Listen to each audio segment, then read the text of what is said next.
Live from San Diego, this is the Fox 5 News at 4.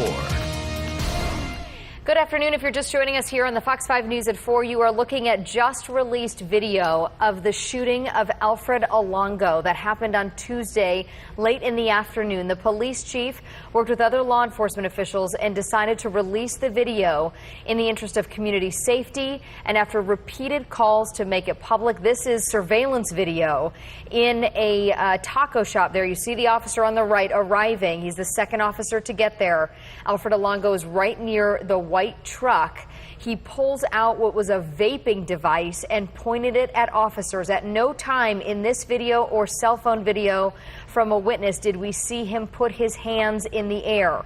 At this point, this is the only two pieces of video that police have in this case. They did make a public call if anyone else saw this shooting on their cell phone and recorded it to turn it in. But at this point, this is the video that they have. They also were quick to say today that they are just releasing the video. They are not making any specific comments on whether the officer who shot him, a 21-year veteran of the El Cajon Police Department, was justified in that shooting. The district attorney saying the investigation is ongoing and there is no decision on whether or not to file criminal charges. The shots came very, very quickly as you see one officer come in from the right side who is not the partner of the other officer. They both responded individually. The officer on the left is the one who ultimately pulled the trigger. Perhaps this video will answer some questions for people who want those questions answered. It could bring up some other questions yet to be answered. Fox 5's Sharon Chen is live in El Cajon. Religious leaders there have been calling for peace, and we know at least a protest is planned for tomorrow, Sharon. No word as far as tonight goes, but what's going on there in El Cajon this afternoon?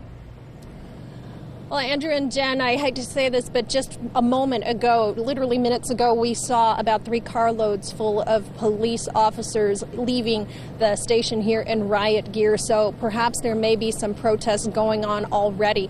But on the flip side of that, this morning, because of the unrest that has continued for the last 3 days, religious leaders came together to pray for calm and peace in the community.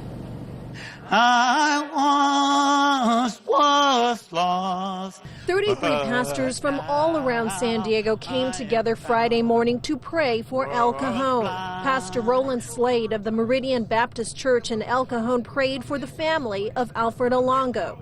He said the events of Tuesday, September 27th, were tragic and they must be acknowledged. He called for transparency, transformation, kindness, peace, and unity. May we, Lord, collectively rely on the promise that you yourself gave us when you said in John 14, peace I leave with you, my peace I give you, not as the world gives do I give it to you. Do not let your heart be troubled, nor let it be fearful. Lord, now is not the time for us to walk in fear. Now is the time for us to stand together and to walk arm in arm in faith. And to trust you, God, to do more than we can ever think or ask or even imagine.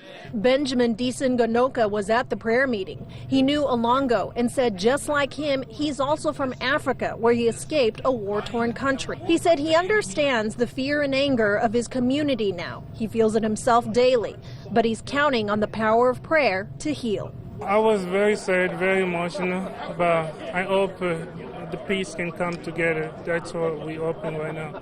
But because we can see more violence, it's not going to help anyway. But we want peace. We want justice. We want to make sure that we're being treated equally, the same as everyone. So again, that prayer meeting this morning, the pastors are really hoping that people keep the peace in mind as we continue through this weekend. However, you know, we just told you that moments ago we saw police officers leaving here in riot gear. So usually that means that there are protesters out there. And then also I want to say that we did see a helicopter circling earlier that we believe was the sheriff's Astrea. Now, coming up later today on Fox 5, Pastor Slade shared with us a little bit about not only is it going to take prayer for the community to heal, but something else. We'll tell you what that is later today. Jen, Andrew, we'll send it back to you. Sharon, thank you for that.